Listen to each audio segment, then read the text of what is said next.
বয়স বাড়ার সঙ্গে সঙ্গে পুরুষদের একটা কমন সমস্যা, সেটা হচ্ছে প্রস্টেটের সমস্যা। আজকাল প্রস্টেটের সমস্যায় প্রচুর মানুষ খুবই কষ্ট পাচ্ছে। আগেকার দিনে প্রস্টেটের সমস্যা হতো না তা না, হতো, কিন্তু 70-80 বছর বয়সে গিয়ে অল্প স্বল্প দেখা দিত। কিন্তু এখন 40 পেরোলেই বেশিরভাগ ক্ষেত্রেই প্রস্টেটের সমস্যা দেখা দিচ্ছে। আজকে এই ভিডিওতে আলোচনা করব প্রস্টেটের সমস্যার লক্ষণ কি কি, যে লক্ষণগুলো আপনি জানলেই বুঝে যাবেন যে আপনার প্রস্টেট সম্বন্ধে সচেতন হওয়ার দরকার আছে কি। আমি অবশ্যই বলবো প্রস্টেটের এই সমস্যাগুলো কেন আসে। এখন থেকে দেখুন, দাঁত পড়ে গেলে তো আর দাঁতের যত্ন করে কোনো লাভ নেই, কিন্তু আমরা যদি সময় থাকতে প্রস্টেটের যত্ন করি তাহলে কিন্তু আমরা ওই সমস্যা থেকে নিজেদেরকে মুক্ত রাখতে পারি। তাহলে কি যত্ন করা উচিত সেটাও জানার দরকার। আর অবশ্যই প্রস্টেটের যত্নের জন্য কি কি যোগ আসন ব্যায়াম করা উচিত আমি দেখাবো, এবং সবার শেষে বলবো কিছু ঘরোয়া টিপস, যে ঘরোয়া কিছু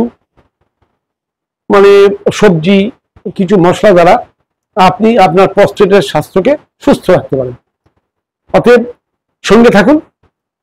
ভিডিওটা খুব একটা বড় করার চেষ্টা করবো না, ছোট করেই করবো। প্রথম কথা হচ্ছে প্রস্টেটের সমস্যা কেন হয়।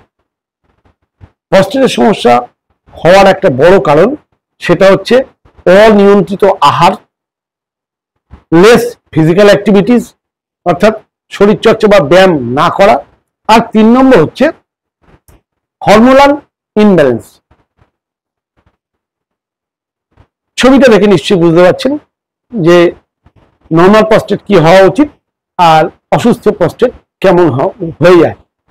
অ্যাকচুয়ালি মূত্রথলি থেকে যে পাইপটা পেনিস পর্যন্ত যায়, সেই পাইপটার গায়ে থাকে প্রস্টেট গ্ল্যান্ড, যে গ্ল্যান্ডটি বড় হতে শুরু করে এবং ওই পাইপটাকে প্রেসার দেয়। ফলে কি লক্ষণগুলো আসে, আমাদের মূত্র সঠিকভাবে ক্লিয়ার ভাবে রিলিজ হয় না। মূত্র রিলিজের সময় একটা চাপা কষ্ট, ফোটা ফোটা পড়তে থাকা, অনেকক্ষণ প্রস্রাব করতে সময় লাগা। আর প্রস্টেটের সমস্যার সবচেয়ে যেটা বড় কষ্টদায়ক, সেটা হচ্ছে রাত্রিবেলা বারবার ঘুম থেকে উঠে প্রস্রাব করতে যাওয়া। এবার প্রথম দিকে কি হয়, রাতে একবার দুবার উঠতে শুরু করি, আমরা ইগনোর করে যাই যে এটা বোধহয় কমন ব্যাপার, কিন্তু ওটাই ইগনোর করলে ভবিষ্যতে ব্যাপারটা বেড়ে যায়, এবং এইটাকে যত্ন না করলে ভবিষ্যতে প্রস্টেটে ক্যান্সার পর্যন্ত হওয়ার প্রবণতা বেড়ে যায়। আর এর ফলে কি হয়, কথায় কথায় ইউটিআই হয়, কারণ ইউরিন ব্লাডার পুরোপুরি পরিষ্কার হয় না। খালি না হওয়ার কারণে কি হচ্ছে, ইউরিন ট্র্যাক ইনফেকশন হয়ে যায়। ফলে বিভিন্ন একটা ক্রিটিক্যাল পজিশনের মধ্যে আমরা পড়তে শুরু করি। এবার বলছি যে এর থেকে মুক্তি পেতে গেলে আমাদের কি করতে হবে। খুব সহজ কটি ব্যায়াম, সেই সহজ ব্যায়াম কটা আমি অবশ্যই দেখাচ্ছি। তার মধ্যে সবচেয়ে সহজ যে ব্যায়াম, সেটা আমরা বলি খাওয়া দাওয়ার পরে বসে করা উচিত, সেটা হচ্ছে বজ্রাসন। বজ্রাসনে খাওয়া দাওয়ার পরে তো করা উচিতই, সেটা তো ডাইজেশনকে ইমপ্রুভ করবে, কিন্তু বজ্রাসন করলে আমাদের যে পেলভিস রিজিয়ন, এই পেলভিস রিজিয়নের মাসল স্ট্রেংথ হয়, অর্থাৎ টাইট হয়। নিশ্চয়ই এই ছবিটাতে বুঝতে পারছেন পেলভিস রিজিয়ন কোন জায়গাটার কথা বোঝাতে চাইছি। এই জায়গাটার মাসল আমাদের দুর্বল হয়, আর কিচ্ছু নেই। মাসল দুর্বল হয়ে যাওয়ার ফলে প্রস্টেটের ঠিকমতো মেসেজ না হওয়ার জন্য এই সমস্যাগুলো আছে। অর্থাৎ বজ্রাসনে বসা অভ্যাস প্রত্যেকে করুন। বজ্রাসনে বসে এইভাবে দুলবেন, এইভাবে দুলতে হবে। আর এর সঙ্গে প্রতিটা আসনের সঙ্গে আপনারা শুনে থাকবেন না তো, কেগেল এক্সারসাইজ, এটা আধুনিক নাম। আমাদের যোগশাস্ত্রে বলা আছে মূলবন্ধ লাগানো। আপনি মূলবন্ধ ভাবতে পারেন বা কেগেল এক্সারসাইজও বলতে পারেন। প্রতিটা আসনের সঙ্গে আপনাকে কেগেল এক্সারসাইজ বা মূলবন্ধ লাগাতে হবে। বজ্রাসনে বসেও আপনার মূলবন্ধ লাগাতে হবে, অর্থাৎ পেলভিস রিজিয়নে মূত্রদ্বার এবং মলদ্বার দুটোকেই স্যাক করে ভেতরে টাইট করে ধরে রাখতে হবে 3 থেকে 5 সেকেন্ড, আবার রিলিজ করে দেবেন 3 থেকে 5 সেকেন্ড, আবার ধরবেন 3 থেকে 5 সেকেন্ড, আবার রিলিজ করে দেবেন 3 থেকে 5 সেকেন্ড।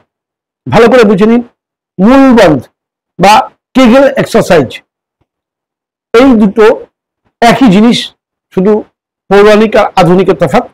কিন্তু এটা কিন্তু সবচেয়ে পেলভিস রিজিয়নের যে মাসেলটার জন্য আমাদের এই সমস্যা হয় সেই মাসেলটা স্ট্রেংথিং, অর্থাৎ মাসেলটাকে প্রচন্ড শক্তি যোগায় এবং মাসেলটা ফ্লেক্সিবিলিটি বাড়ে।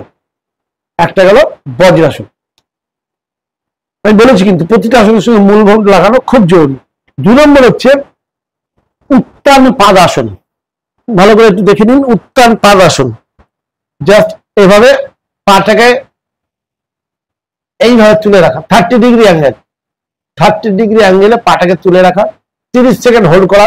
এবং এই অবস্থাতেও যদি মূলবন্ধ লাগাতে পারেন বা কেগেল এক্সারসাইজ করতে পারেন তাহলে তো সোনায় সোহাগা। এইভাবে 30 সেকেন্ড আপনাকে পাটাকে তুলে রাখতে হবে। আপনি নিজে বুঝতে পারবেন আপনার পেলভিস রিজিয়নে কতটা প্রেসার পাচ্ছে।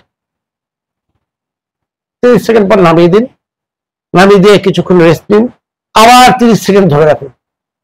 এবং এই অবস্থায় কিন্তু আপনার মলদ্বার এবং মূত্রদ্বারকে মানে টেনে ধরে ভেতর দিকে টেনে ধরে রাখা উচিত। এটা একটা কেগেল এক্সারসাইজের পোজ। এটা গেল। এরপরে আপনি কি করবেন, সেতু বন্ধাসন। ভালো করে দেখে নিন, সেতু বন্ধাসন নর্মাল যে সেতু বন্ধাসন তাতে কি হয়, জাস্ট এইভাবে আমরা সেতু বন্ধাসন করি, কিন্তু এখানে সেতু বন্ধাসনে একটু ডিফারেন্স আছে। কিরকম, আপনি সেতু বন্ধাসন অবস্থায় আপনি মূলবন্ধ লাগাবেন, অর্থাৎ কেগেল এক্সারসাইজ করবেন। সেটা হচ্ছে প্রস্রাব এবং মল এবং মূত্রদ্বার, একে আপনি টাইট করে ধরে রাখবেন 3 থেকে 5 সেকেন্ড, আবার রিলিজ করবেন, আবার 3 থেকে 5 সেকেন্ড ধরে রাখবেন, আবার রিলিজ করবেন। এইভাবে যতক্ষণ পারলেন করলেন, আবার রেস্ট নেবেন, আবার উঠলেন, আবার 3 থেকে 5 সেকেন্ড করবেন, রেস্ট নেবেন। আর একটা পরিবেশে এতেই আপনি একটা বালিশ পায়ের মাঝখানে রাখবেন, পায়ের মাঝখানে বালিশটাকে পা দিয়ে চাপ দেবেন, এইভাবে বসে বালিশটাকে পা দিয়ে চাপ দেবেন, আবার রিলিজ করবেন, আবার উঠবেন, বালিশটাকে পা দিয়ে চাপ দেবেন। এটাও একটা কেগেল এক্সারসাইজ বা মূলবন্ধ লাগানোর পোজ। ঠিক আছে, এরপরে আসছি ভুজঙ্গ আসন। ভুজঙ্গ আসনে কিছুই না, এইভাবে শুয়ে এইভাবে উঠে থাকা, এবং এই অবস্থাতেও আপনার মূলবন্ধ লাগাতেই হবে। প্রতিটা এই আসনগুলোর সঙ্গে মূলবন্ধ অবশ্যই লাগাবেন। মূলবন্ধ লাগালে তবেই পেলভিস রিজিয়নের কাজ হবে এবং আপনি আপনার যে সমস্যা থেকে 7 দিনের মধ্যে আপনি মুক্তি পাবেন। এই 30 সেকেন্ড থাকবেন, মূলবন্ধ লাগাবেন, ছাড়বেন, লাগাবেন, ছাড়বেন, লাগাবেন, ছাড়বেন। ঠিক আছে, 3 থেকে 5 সেকেন্ডের জন্য। এরপর এগুলো একটা এক্সারসাইজ, এগুলো কতগুলো নিয়ম। প্রথম কথা, যখন আপনি টয়লেটে যাবেন, প্রস্রাব করতে বসবেন, প্রথম পয়েন্ট, প্রস্রাব যেই একটু বেরোলো সঙ্গে সঙ্গে লক করুন, প্রস্রাবটাকে লক করুন, কিছুক্ষণ হোল্ড করুন, আবার রিলিজ করুন, আবার রিলিজ হতে শুরু করেছে, আবার লক করুন, আবার রিলিজ করুন। এটা একটা এক্সারসাইজ, আপনার ব্লাডারের ক্যাপাসিটিকে বাড়াবে। আরেকটা অভ্যাসের পরিবর্তন করতে হবে, কখনো দাঁড়িয়ে প্রস্রাব করবেন না, সবসময় প্রস্রাব বসে করুন। বসে অর্থাৎ উকুড়ু আসনে বসে বা মল আসনে বসে এইভাবে বসে প্রস্রাব করুন। প্রস্রাব এভাবে করলে আপনার পেলভিস রিজিয়নে প্রেসার পড়ে, ইউরিন ব্লাডার পুরোপুরি খালি হয়। আপনি পরীক্ষা করবেন, আপনি দাঁড়িয়ে প্রস্রাব করুন, ক্লিয়ার হয়ে গেল, এবার বসে করুন, দেখুন আবার 2-4 ফোঁটা পড়বে। তাহলে এই 2-4 ফোঁটা তো জমে ছিল, তো অতএব ওই যে জমে থাকা কিন্তু ইউটিআই হবে, কারণ পুরোনো শরীরের তো টক্সিন সেটা বেরিয়ে যাওয়ার কথা, কিন্তু জমেছিল, ওটা বেশিক্ষণ থাকলে কিন্তু ওর থেকে ইনফেকশন স্প্রেড হয়। অর্থাৎ বসে প্রস্রাব করা অভ্যাস করুন। এটা গেল নিয়ম কানুন। এবার আমি বলেছিলাম লাস্টে বলবো কিছু হোম রেমেডি, যেটা করলে উপকার পাবেন। লাউয়ের যে বীজ, পাকা লাউয়ের যে বীজ সংগ্রহ করুন, কিনতেও পাওয়া যায়, সেই বীজকে খোসা শুদ্ধ ধুয়ে পুছে পরিষ্কার করুন, তাকে রোদ খাইয়ে মিক্সিতে কুটে নিন, পাউডার মতো করুন, দিয়ে ছেড়ে নিন, একদম মিহি পাউডার বেরিয়ে গেল।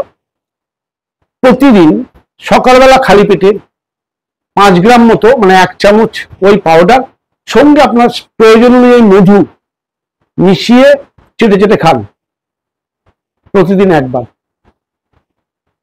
আপনার এতে আপনার সিস্টেমকে শক্তি দিতে প্রাকৃতিক পদ্ধতি, ক্ষতি তো কিছু নেই। 2 নম্বর, গাজর, রসুন আর টমেটো কাঁচা ফর্মে খাওয়া বাড়ান। আচ্ছা, কাঁচা ফর্মে খাওয়া বাড়াবেন কি করে? সবচেয়ে ভালো জুস ফর্মে খান। গাজর, টমেটো, রসুন সঙ্গে যে কোনো লিফি ভেজিটেবল, যেটাকে বলা হচ্ছে গ্রিন জুস, অ্যাড করে আপনি মিক্সারে গ্রাইন্ড করে ছেঁকে নিয়ে খান। গ্রিন লিফ জুস কিরকম হওয়া উচিত বা কিভাবে করতে হয় তার ডিটেলস ভিডিও আমার আপলোড করা আছে, দরকার পড়লে দেখে নেবেন। গ্রিন জুসে এত পরিমাণ অ্যান্টি অক্সিডেন্ট আছে, এত পরিমাণ প্রয়োজনীয় মিনারেলস আছে, যে আপনার হরমোনাল ইমব্যালেন্স বা শরীরে যদি কোনো কেমিক্যালের ঘাটতি হয় সেটা যোগান দেয়। এগুলো আমি বলছি না, প্রতিটা কথাই কিন্তু বিজ্ঞান এটাকে স্বীকার করে। বিভিন্ন সোর্স থেকে জানতে চাইলে আপনি জানতে পারবেন। অর্থাৎ প্রস্টেটের সমস্যায় কষ্ট না পেয়ে এই তো ছোট কটা নিয়ম, সকাল বিকাল দুবার কতগুলো যোগ অভ্যাস দেখালাম, অভ্যাস করুন, হোম রেমেডি গুলোকে অ্যাপ্লাই করুন, আর অভ্যাসের কিছু পরিবর্তন করুন, ব্যাস। দেখুন আপনার যে কষ্ট, আজকে বয়স্করা এই কষ্টে মারাত্মকভাবে ভোগে, রাতে ঘুম ঠিক মতো হয় না, ফলে তাদের সারাটা দিন খুবই কষ্টের সঙ্গে কাটে। যাদের এই সমস্যা আছে তারাই জানে এর কি কষ্ট।